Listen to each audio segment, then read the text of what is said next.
Hello friends, welcome back to our channel. तो दोस्तों, it welcome to Derry episode 3 ने सब कुछ बदल दिया है। और फिर ये ट्विस्ट नहीं, ये थ्योरी नहीं, ये एक ऐसी रेवलेशन है जो पेनीवाइज की पूरी ओरिजिन कहानी को उल्टा पुल्टा कर सकती है। और शायद एक और चीज कंफर्म करती है कि पेनीवाइज की एक बेटी हो सकती है। हाँ दोस्तों, एक डॉटर जो शायद डेरी के इवेंट्स को छुप छुप कर कंट्रोल कर रही है। और अगर आप लोगों ने एपिसोड 3 अब तक नहीं देखा तो हैवी स्पॉयलर्स ऐड। तो चलो सीधा मैडनेस में चलते हैं।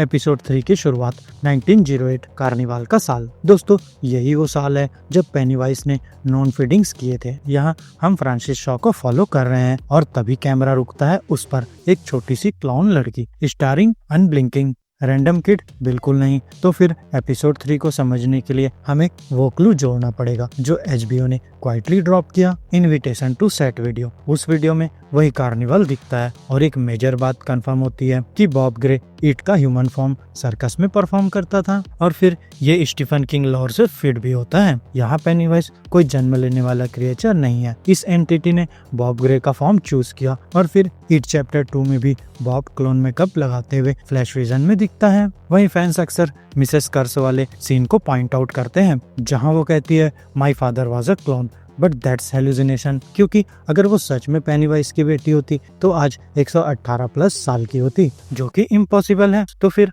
1908 वाली क्लोन गर्ल कौन है?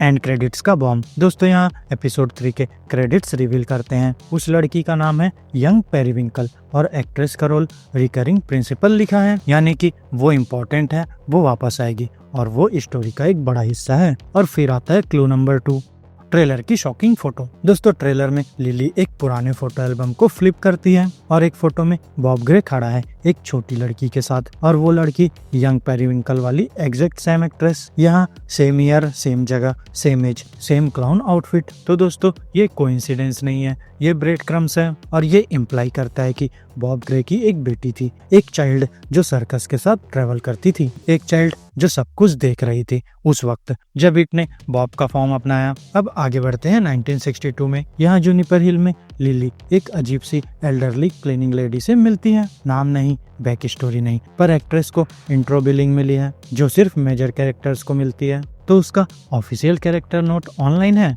या हो सकता है deeply connected to Derry's history and Pennywise origin. तो चलो अब दिमाग घुमाते हैं। पेरीविंकल अगर 1908 में 8 इयर्स की थी तो 1962 में 62 से 68 की होगी। और जो एक्ट्रेस ओल्ड लेडी का रोल कर रही है वो 67 की है। यहाँ ये परफेक्ट मैच है। और फिर उसकी line no one who dies here ever really dies, ये कोई नॉर्मल डायलॉग नहीं है, ये किसी ऐसे इंसान की बात लगती है जिसे डेरी का सच पता हो, जो इट के एग्जिस्टेंस को समझती हो और शायद जो उसकी मदद भी कर रही हो। और फिर ट्रेलर का एटिक सीन, एक black haired women Bob Gray के एटिक में दिखाई देती है जहां उसका फोटो मिलता है। So fans believe she is older Periwinkle. और अगर वो जूनिपर हिल में काम करती है तो सोचो, वनरेबल माइंड्स और पेनीवाइज के लिए ये पूरा बफेट है। तो दोस्तों, क्या पता वो ईट को फिट करने में मदद कर रही हो, शायद इसी उम्मीद में कि उसका फादर किसी फॉर्म में जिंदा रहे।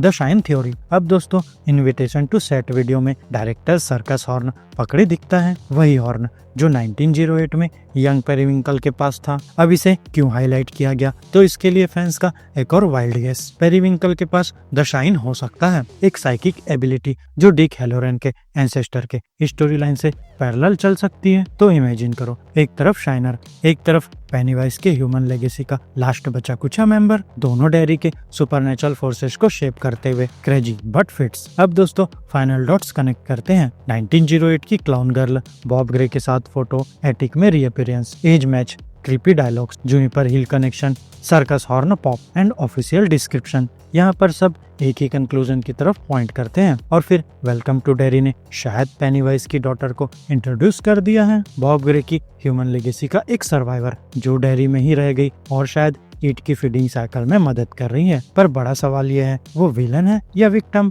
क्या वो अपने फादर को जिंदा रखने की कोशिश कर रही है या ईट एंटिटी ने उसे मैनिपुलेट कर लिया है? तो दोस्तों, सीजन के हिंट्स अभी से स्कैटर हो रहे हैं और अगर ये ट्विस्ट रियल निकला तो स्टीफन किंग यूनिवर्स की पूरी हिस्ट्री रीराइट हो सकती है। तो आप बताओ, आपकी थ्योरीज क्या कहती है? तो फ्रेंड्स, मेरी आज की इस वीडियो में बस इतना ही। आपको हमारी ये वीडियो कैसी लगी अपने थॉट्स कमेंट बॉक्स में शेयर कर सकते हैं। और अगर ये वीडियो अच्छी लगी हो तो वीडियो को लाइक करो, चैनल को सब्सक्राइब करो और ऐसे ही लेटेस्ट कंटेंट के लिए बेल आइकन जरूर प्रेस कर लो। तो अब मैं मिलूंगा आपसे अपनी नेक्स्ट वीडियो में, तब तक के लिए स्टे geeky, स्टे देसी दोस्तों।